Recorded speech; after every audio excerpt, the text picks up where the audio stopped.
Hello बच्चों, आज का जो टॉपिक है वो वर्णसंकर गुण धर्म का तीसरा जो प्रकार है उसके बारे में चर्चा करेंगे। लेकिन उससे पहले थोड़ा सा मैं ये कहना चाहता हूँ कि जो इसके पहले वाला वीडियो था बहुत इम्पोर्टेंट वीडियो था, मैंने बताया भी था, लेकिन बहुत कम लोगों ने उसको देखा है। ऐसा लग रहा है जैसे कि स्टूडेंट को पढ़ने में मन नहीं लग रहा है या पढ़ने की इच्छा उनकी नहीं है। शायद जून चल रहा है, जून में लोग सोचते हैं कि हमारा छुट्टी का होता है, लेकिन ऐसी कोई बात नहीं है।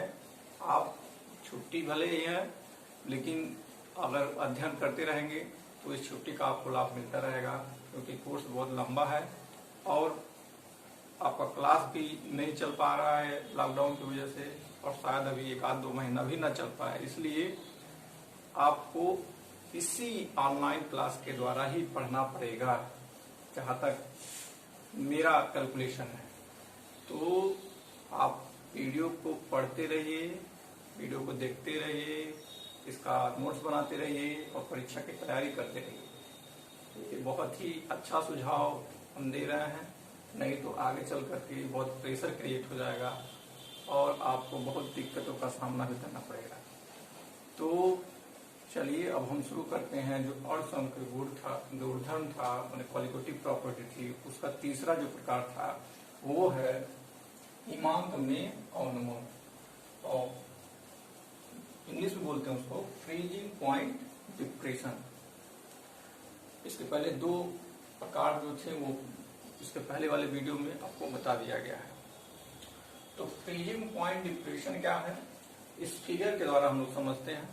इस फिगर के द्वारा हम लोग समझेंगे कि कैसे इसको बताया गया है।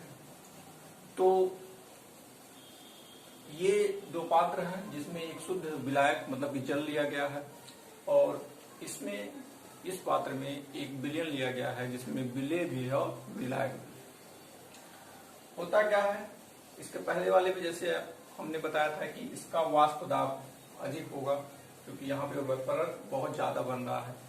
इसका वाष्प दाब कम होगा क्योंकि यहाँ पे वेपर कम बन रहा है। वो तो क्वथनांक के परिप्रेक्ष्य में था, लेकिन हमको पढ़ना है फ्रीजिंग पॉइंट डिप्रेशन, मतलब हिमांक मैंने जमाने, जैसे हम बर्फ जमाते हैं घर पर, जल से बर्फ बढ़िया आराम से फ्रिज में डाल करके जमाते हैं, तो वही काम यहाँ पर भी है। किस टेम्परेचर पर आप जानते हैं कि जल जो है 0 डिग्री सेल्सियस पर ठोस अवस्था में कन्वर्ट हो जाता है, बर्फ में कन्वर्ट हो जाता है। तो जो ये विलायक जल है हमारा 0 डिग्री सेल्सियस पे कन्वर्ट हो जाएगा, इसका हिमांक होगा 0 डिग्री सेल्सियस। जो हिमांक होगा वो 0 डिग्री सेल्सियस जल का हिमांक। अगर इसी जल में नमक मिला दिया जाए और नमक और जल के सॉल्यूशन को अगर हम जमाना चाहें फ्रिज में रख करके, तो ये 0 डिग्री सेल्सियस पे नहीं जमेगा। यही इसकी खास बात है, ये 0 डिग्री सेल्सियस पे नहीं जमेगा। ये अगर जमना होगा तो माइनस में इसको टेम्परेचर करना पड़ेगा, -1 degree Celsius, -2 degree Celsius, -30 degree Celsius. ऐसा क्यों हो रहा है, क्योंकि यहाँ पे वाष्प दाब जो हम बताए हैं पहले, वाष्प दाब में इसमें कमी होने के नाते ऐसा होता है। जितना ज्यादा वाष्प दाब है उतने ऊपर टेम्परेचर पे आसानी से जम जाएगा, लेकिन जितना कम वाष्प दाब होता है उसको माइनस में जाना पड़ता है जमाने के लिए, फ्रीज करने के लिए। तो ये 0 डिग्री सेल्सियस पे जम सकता है द्रव जो है, विलायक जो है हमारा। लेकिन ये जो विलयन बना हुआ है हमारा, ये विलयन जो है, ये विलयन है और ये विलायक है। ये जो विलायक है वो 0 डिग्री सेल्सियस पे जम रहा है, लेकिन ये जो विलयन बना है नमक और पानी का, मान लेते हैं नमक और पानी का विलयन है, या कोई और भी विलयन है, यूरिया पानी का विलयन बना हुआ है, या ग्लूकोज पानी का विलयन बना गया है, तो कोई भी विलयन होगा वो 0 डिग्री सेल्सियस पे नहीं जमेगा। उसको -1 डिग्री सेल्सियस में, -2 डिग्री सेल्सियस पे थोड़ा और लो करना पड़ेगा टेम्परेचर को, तब जाकर के ये आपका फ्रीज होगा, मतलब ठोस अवस्था में कन्वर्ट होगा। तो होता क्या है, यहाँ पे आप देख रहे हैं वैल्यू थोड़ी सी अधिक आ रही है और यहाँ पे वैल्यू कम हो जा रही है।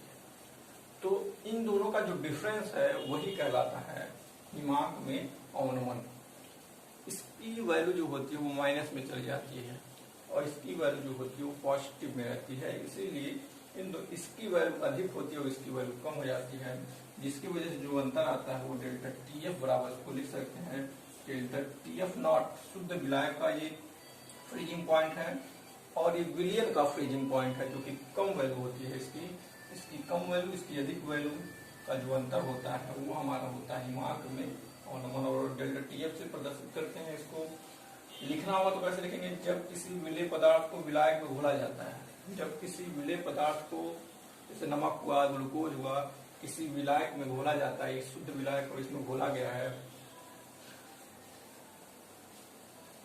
तो विलायक का हिमांक कम हो जाता है। तो विलायक का हिमांक कम हो जाएगा, मतलब 0 डिग्री सेल्सियस से कम हो जाएगा, -1 डिग्री सेल्सियस पे, -2 डिग्री सेल्सियस पे जम जाएगा। हिमांक में उत्पन्न इस कमी को ही हिमांक में अवनमन कहते हैं। जो कमी उत्पन्न हो रही है इसमें, उसी को बोलते हैं हिमांक में अवनमन। तो अगर हिमांक में अवनमन को दर्शाना है तो delta TF equal to TF naught minus TF ये लिख सकते हैं। और अगर ये किस पे डिपेंड करता है, ये वैल्यू जो है कम अंतर होगा कि ज्यादा अंतर होगा, जितना आप जानते हैं जितना विलेय मिला रहेगा उतना ही ये इसके अवनमन में कमी आती जाएगी। इसको बहुत ज्यादा टेम्परेचर की, बहुत ज्यादा कम टेम्परेचर की आवश्यकता होगी, माइनस वैल्यू में आवश्यकता होगी, 5 degree Celsius, -5 degree Celsius, -10 degree Celsius पे जाना पड़ेगा। तो जितना ज्यादा विलेय, मतलब कि कहने का मतलब जो ये हिमांक का अवनमन है, जो अंतर है वो सिर्फ और सिर्फ विलेय कितना मिलाया गया है इस पर डिपेंड करेगा। इसीलिए ये सीधा सीधा डेल्टा TF समानुपाती यम का मतलब है मोललता, ये मोललता को प्रदर्शित करता है। मोललता, और मोललता क्या है, विलेय बटे जो विलेय का मोल है बटे विलायक का द्रव्यमान, विलायक का किलोग्राम में जो भार होगा वही कहलाता है मोललता। तो समानुपाती चिन्ह को हटाने के लिए हम लोग डेल्टा TF इक्वल टू करने के लिए KF का यूज करते हैं। KF एक स्थिरांक है जिसका नाम है मोल अवनमन स्थिरांक। ये भी इस चिन्ह को याद रखिएगा, इस स्थिरांक को याद रखिएगा, इंपॉर्टेंट है, पूछता है काफी करके। KF मोल अवनमन स्थिरांक है और कहाँ से आया है, इस समानुपाती चिन्ह को जब हटाएंगे तो KF आया है स्थिरांक के रूप में। और फार्मूला बना है delta TF equal to KF into यम। तो ये फार्मूला भी बहुत इंपॉर्टेंट हो जाता है, सवाल बहुत सारे सवाल इस पे आते हैं। तो आपका हिमांक में अवनमन जो तीसरा प्रकार था वो कुछ इस तरीके से था। तो मेरे ख्याल से बात समझ में आई होगी आपको। तो हम लोग अब चौथे प्रकार पे चलते हैं। चौथा प्रकार है परासरण दाब। ये भी बहुत इंपॉर्टेंट है, सारे के सारे जितने भी प्रकार है सब के सब इम्पोर्टेंट है। बहुत बार बहुत क्वेश्चंस आते हैं इस पे, और कैलकुलेशन के भी क्वेश्चंस आते हैं, डिफिनेशन के भी क्वेश्चंस आते हैं। तो जिस तरीके से भी पूछे उस तरीके से आप लगाते रहेंगे। फिलहाल पहले इसको देखते हैं परासरण। उसको समझने के लिए मैं एक फिगर बनाया हूँ यहाँ पे छोटा सा। इस फिगर में 2 चैम्बर आपको दिख रहे हैं, एक मान लेते हैं A है और दूसरा मान लेते हैं B है। A वाले चैम्बर में शुद्ध विलायक रखा गया है, विलायक है, इसमें और कुछ नहीं, शुद्ध विलायक है समझ लीजिए, या तो कह सकते हैं वाटर है शुद्ध विलायक के रूप में। और जो दूसरा भी प्रकार है वो विलयन है, वो विलयन है। तो विलयन कैसे, विलयन बना होगा विलेय और विलायक से।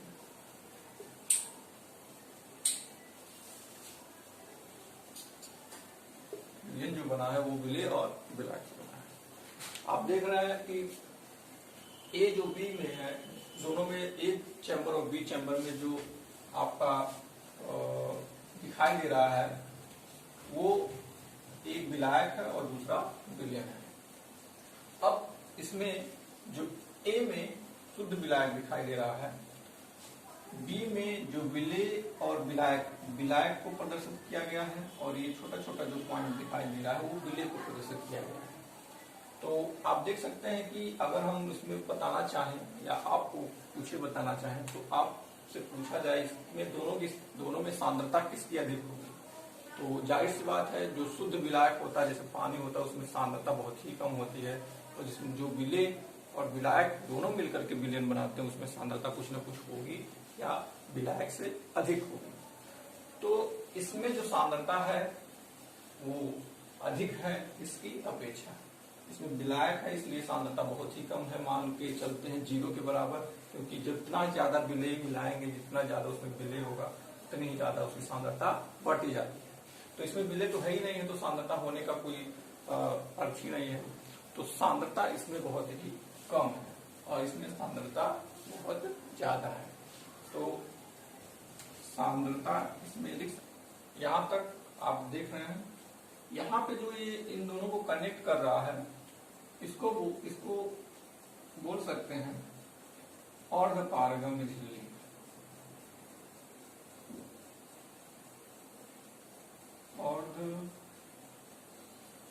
अर्धपारगम झिल्ली, अर्धपारगम झिल्ली। ये अर्धपारगम झिल्ली जो है वो किसी भी जीव जंतु का हो सकता है। और इसको समझने के लिए एक छोटा सा एग्जांपल, जैसे अंडा आप लोग लेते हैं और उबालते हैं तो आप देखते हैं उसका छिलका जब निकालते हैं तो वो पतली सी झिल्ली दिखाई देती है। बस वही चीज होता है, जीव जंतुओं में भी होता है, हमारे शरीर में भी होता है, कुछ पेड़ पौधों में भी होता है। तो अर्धपारगम झिल्ली उसी टाइप का होता है। तो ये जो अर्धपारगम झिल्ली है, मान लेते हैं यहाँ पे लगा है, इन दोनों को कनेक्ट कर रहा है, और ना ही, और इसकी एक खास बात है अर्धपारगम झिल्ली की, अर्धपारगम झिल्ली जो होता है उसमें से अगर पास कराया जाए किसी विलयन को तो विलायक के अणु ही पास कर सकते हैं, विलेय के अणु पास नहीं कर सकते हैं। ये अर्धपारगम झिल्ली की खास बात है। यहाँ पे सांद्रता अधिक, यहाँ पे सांद्रता कम। तो प्रकृति में जब ऐसा कोई सिस्टम दिखाई देता है जहाँ पे सांद्रता अधिक और सांद्रता कम होती है, तो कम सांद्रता से अधिक सांद्रता की ओर अगर कुछ मूवमेंट होना होता है तो वहां पे सांद्रता को बराबर करने के लिए होता है। कहीं भी अगर दो जगह है, अगर पॉसिबल है एक जगह से दूसरे जगह जाना, तो सांद्रता को अपने वो मेंटेन करते हैं। कम सांद्रता से अधिक सांद्रता अगर कहीं है तो कम सांद्रता से कुछ चीजें वहां पे जा करके अपने लेवल में लेकर के आती है। ठीक उसी प्रकार का यहाँ पर भी होना है। अगर यहाँ सांद्रता अधिक है, यहाँ सांद्रता कम है, तो जो विलायक के अणु है वो इस झिल्ली को पार करके यहाँ चले आते हैं।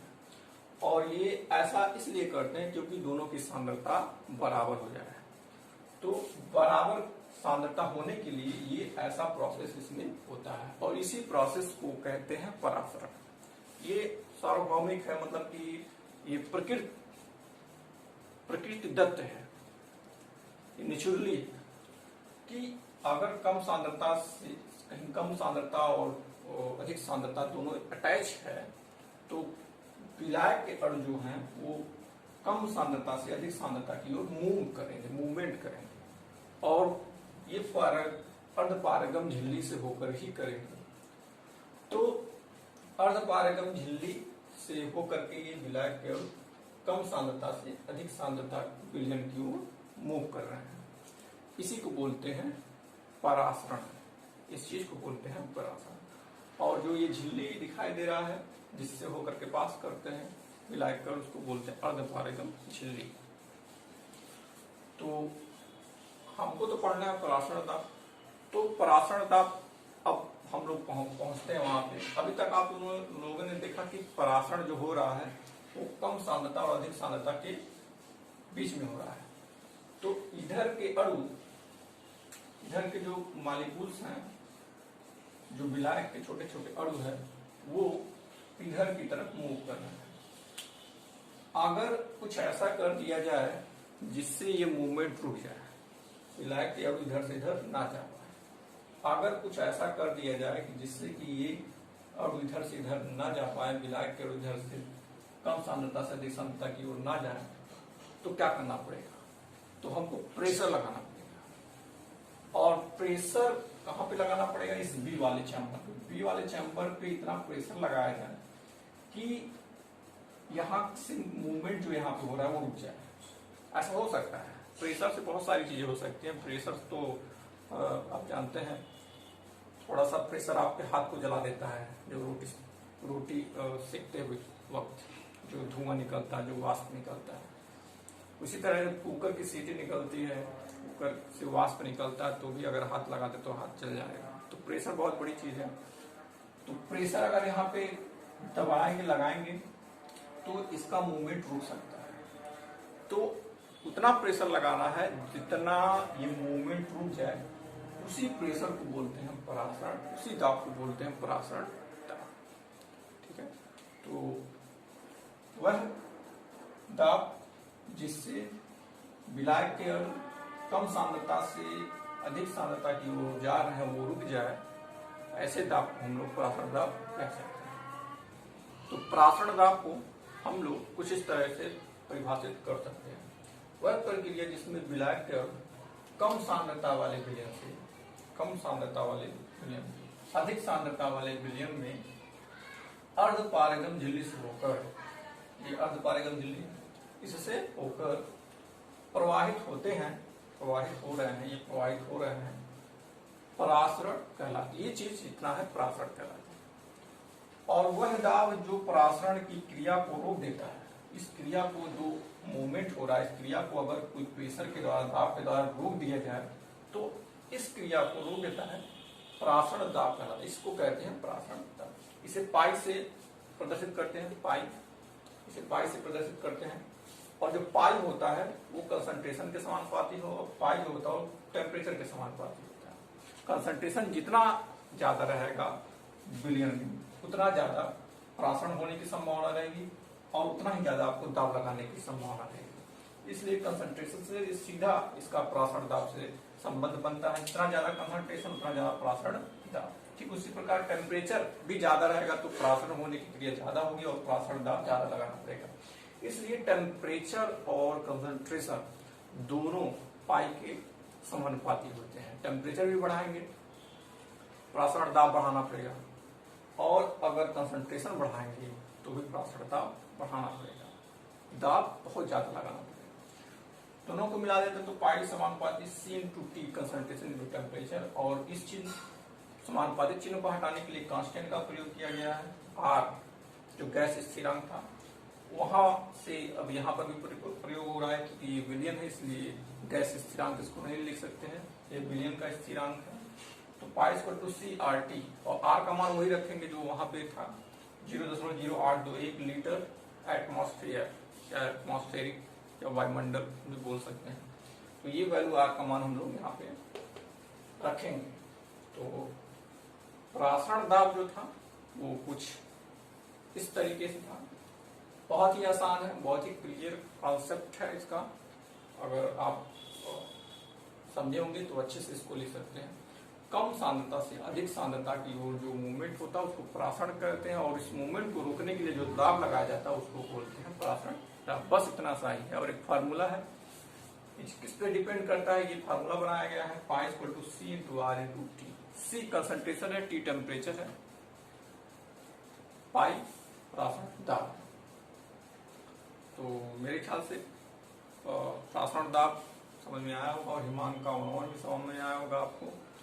इसी के साथ आज की वीडियो में बस इतना ही। नेक्स्ट वीडियो के लिए, नेक्स्ट टॉपिक के लिए wait and watch. Thank you very much.